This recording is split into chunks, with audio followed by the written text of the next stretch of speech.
Hello, Wasco Wolves. This is Tana Simon Selly. Um, Mrs. Brennan and I have worked a little bit on trying to figure out how to provide some great ways for you to share pictures this year and some memories with your students or for parents to share moving forward. So if you get a picture and you would like to display this for others, we have put together this memory template, and I'm going to show you a little trick of the trade when you want to have things just stay on the page, but you don't want them to be movable.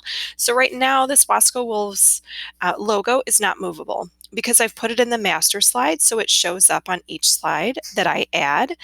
I also have, if you click on layout, we have created our own custom layouts for adding pictures and text. That way it stays uniform and you can just fit your picture to the frame and give it a quick caption. So we've been able to go in and do some of those things for you. Now, how did I do that? Well, I went up to slide, I clicked on edit master right here. Here is where I would be able to, from the master, I could move this logo, or I could keep it there. I get to choose the font that I want used throughout the entirety of the slide presentation, and I get to choose the sizes that it appears. I can also make custom layouts by renaming up here, the rename button. So if I rename, as you can see, I said picture frame landscape. So I'm just going to narrow it down to landscape and 1, because that's how many you can fit on that page. And then I just found a transparent frame. I did size it down a little bit, so I cropped it down so it wasn't taking up as much of the page. And then I added a caption placeholder down here at the bottom. And I added some formatting so that the words would pop. So I just added a little drop shadow. I took down a transparency. Okay.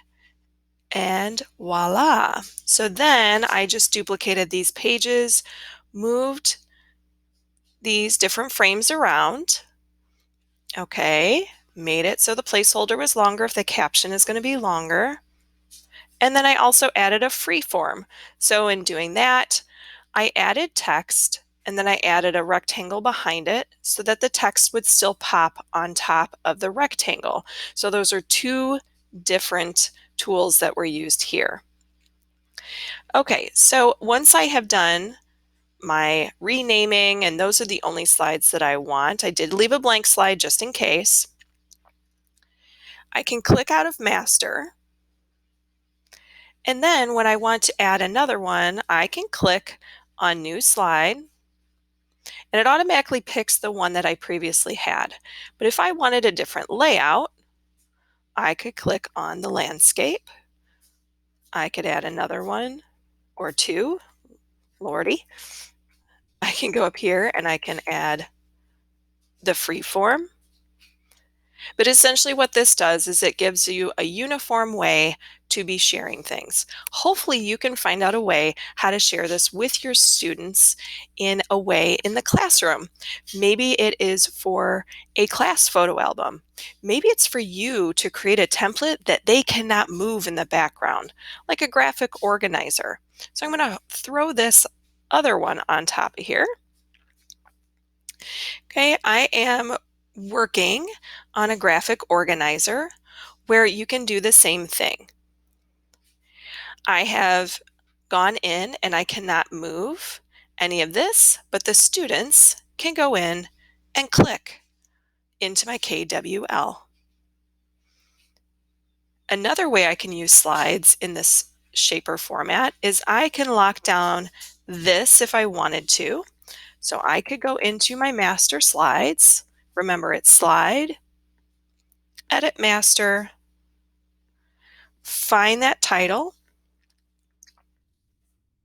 Here it is. I'm going to rename this to Hex Thoughts. Okay. And as the teacher, you would come in and you would change the title here. Okay.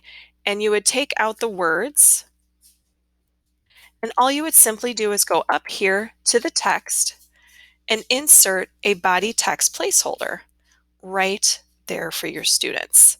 So now what they will see is over here, we're going to click out again, and they'll see click to add text.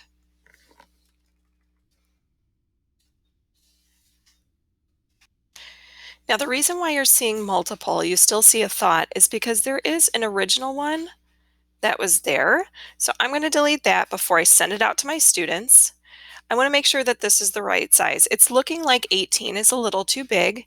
So again, I go up to slide, I edit master, and I'm going to choose right here, I'm going to take this down to about a 14. I think that looks like the right size.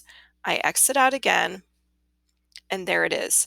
Now, why would I start this for them? Well, this gives them a good place and a stomping ground, okay, to then grab these other ones and link them up. So they can keep the same size and they can keep connecting in that hexagon manner. So I can't wait to see what y'all come up with as far as bringing this edit master thought into your classroom. If you have any questions, please feel free to reach out. My name is Tana Simon-Selly, and I would be happy to help you. Take care, everyone.